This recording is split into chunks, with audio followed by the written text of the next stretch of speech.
Hello friends, this video on electric charges and fields part 25 is brought to you by examfear.com. No more fear from exam.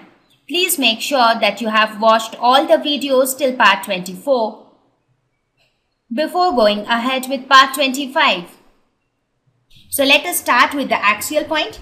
So we will evaluate here the electric field at any axial point due to a dipole. Now let us suppose we have to calculate it at any axial point. Let us say this is our axial point, this point P. So this point P is located at some distance x from the dipole. So as I mentioned, from where will we measure this distance x? Obviously from the center of the dipole. That means this distance is x, right? So let us say this is minus q and this is plus q, and by convention we generally consider the distance between the two dipole as 2a. So we considered it as 2a. Now we have to calculate the electric field at this point. Again we will follow the same rules which we used to follow previously while calculating electric fields. So what would be the electric field, net electric field at point P?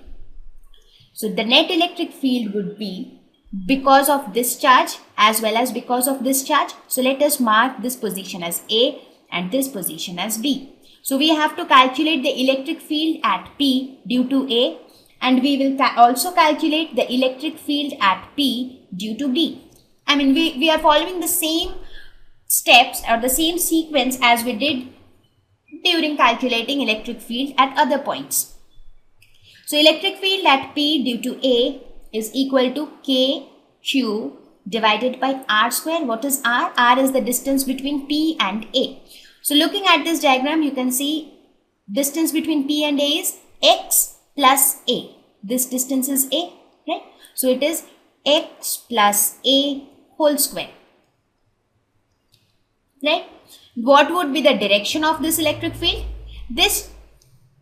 This charge is a negative charge, and at point P we again assume our test charge, that is imaginary charge, which is positive. So this positive charge will try to attract it towards itself. Therefore the electric field at this point will be along this direction. So A will try to attract P towards itself. So the direction of EPA will be towards A. So this will be along PA. Now similarly, let us calculate the electric field at point P due to B.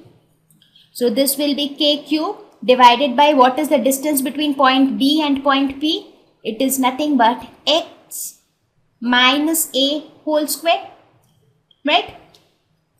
So this will be KQ divided by X minus A whole square. And what would be the direction of this? This is positive, this is also positive. So B will try to push P away from itself. So the electric field, that is EPB, will be along this direction. Now let us call this point as some point N. So this will be along PN. So now we need to calculate the net electric field at point P. Now looking at the values of EPA and EPB, what do you think? What will be the direction of the net electric field? One electric field is going towards right and the other one is going towards left. Obviously the one which has a larger value will dominate. So which has a larger value? The one, if you look at both the values, they have the same numerator. So the one with a lesser numerator will have a greater value. So which is a lesser numerator? Obviously EPB. So very clearly you can see that EPB is less than EPA, that is electric field at point P due to B is lesser than the electric field at point P due to A. I'm sorry, it is greater than. Okay, so that means EPB will dominate. So the direction of EPB would be the direction of the net electric field at point P, right? So what would be the net electric field? Let us denote the net electric field as EP. So the direction of EP will be along PN. And what will be the value? It would be EPB minus EPA. So along PN. So let us put the values now. So it will be kq into 1 by x minus a whole square minus 1 by x plus a whole square. Right? Now if we solve this, we get kq in common and then x plus a whole square minus x minus a whole square divided by x square minus a square whole square. So now I am using simple mathematics to solve the equation. So this is kq into, break it down in the formula of a plus b whole square. So this is x square plus a square plus 2ax minus x square minus a square plus 2ax divided by x square minus a square whole square. So this x square and a square will get cancelled with the respective terms. So we get kq into 2ax divided by x square minus a square whole square.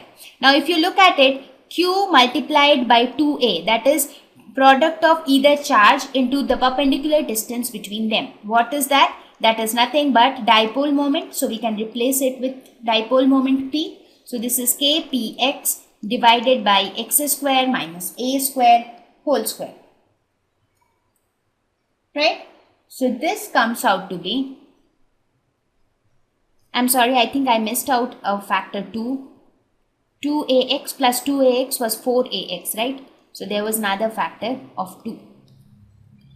So we get 2kpx divided by x square minus a square whole square.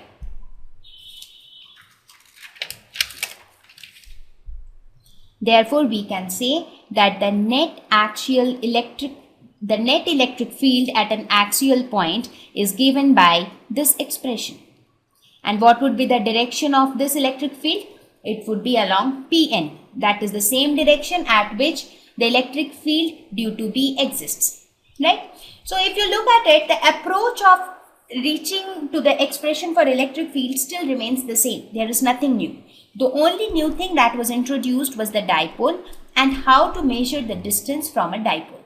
Other than that, each and every step remains the same. So now in a very similar way, we will also calculate the electric field at an equatorial point due to a dipole. So there also we will take a similar approach. So before proceeding with equatorial point, let us have a few points of discussion on what we did just now. That is on the axial point. Now looking at the expression which we arrived at just now, we will discuss few points. So what was the expression that we got? E axial is equal to 2kpx divided by x square minus a square whole square. Right?